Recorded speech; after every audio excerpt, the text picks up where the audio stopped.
I'm good, but I'm not great. You know, I can manage, but I get very, very tired. So, Were you surprised by the decision for compassionate release on New Year's Eve?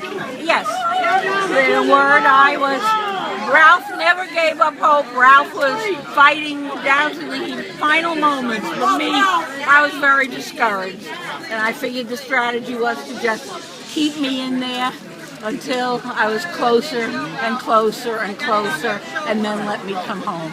And when that didn't happen, now I'm home. I'm still pretty much with it, I hope.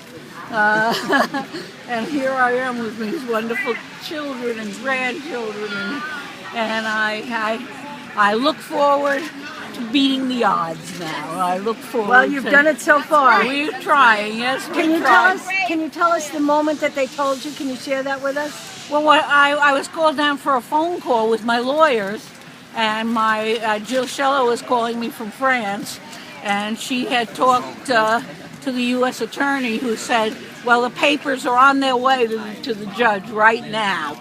And so then I had a moment, and I said, well, the judge sometimes, the judge did what he said he'd do. He said that he would take the papers and he would look upon them favorably. And by 2 o'clock in the afternoon, he had signed off on time served. And who told you? Who told me? Varieties of prison officials who kept kind of dragging. But the funny part was, they literally threw me out of the prison. By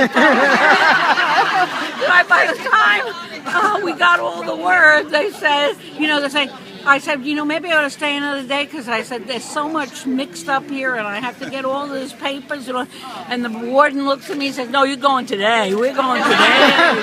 And what did To leave the actual prison and the military base. And without shackles, and without a belly chain, and without cuffs on, felt pretty good. And it was like,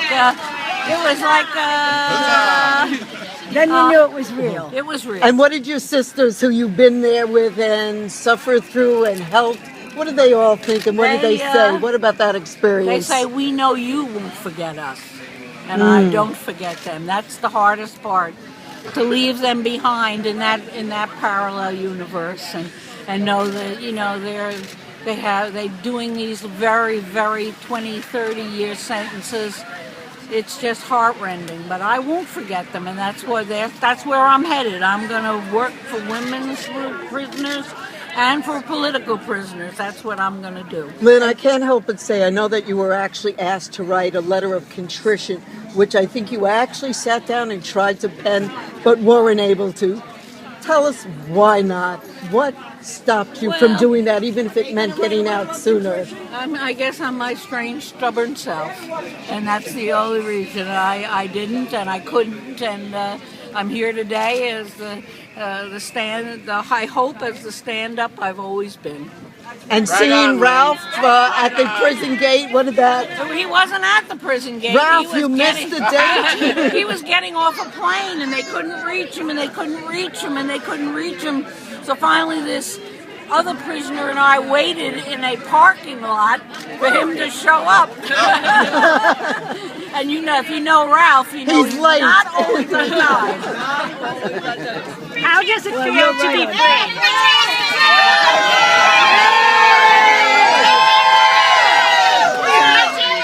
That sounds like a song, Roman. How does it feel to be free? Ain't nothing like it. Ain't nothing like it. Any words that you'd like to give to the WBAI audience and the Democracy Now! Audience and Building Bridges audience? Fight on. Don't ever give in. Resist, resist, resist. It's the only thing that makes life worth living. It really is. And you made our lives worth living, and that of all political prisoners. Well, this is a victory our movement needed. We needed this victory. It's a people's victory. People, of course, in a prison, people keep saying, it's all due to the Creator. I said, I'm from another school. I said, power from the people. All right. Whatever way you want to see it. Hey, Lynne, this is Noelle. Thank you for coming home. Noelle, how are you? I'm glad I'm here. Oh, this is for Sister Lynne. This is I can put that in the bag here. Well, thank you, dear. That's So, great. you know you can call upon us for any help that you need. Thank you so much. Actually, she's going to have a hard time keeping us away.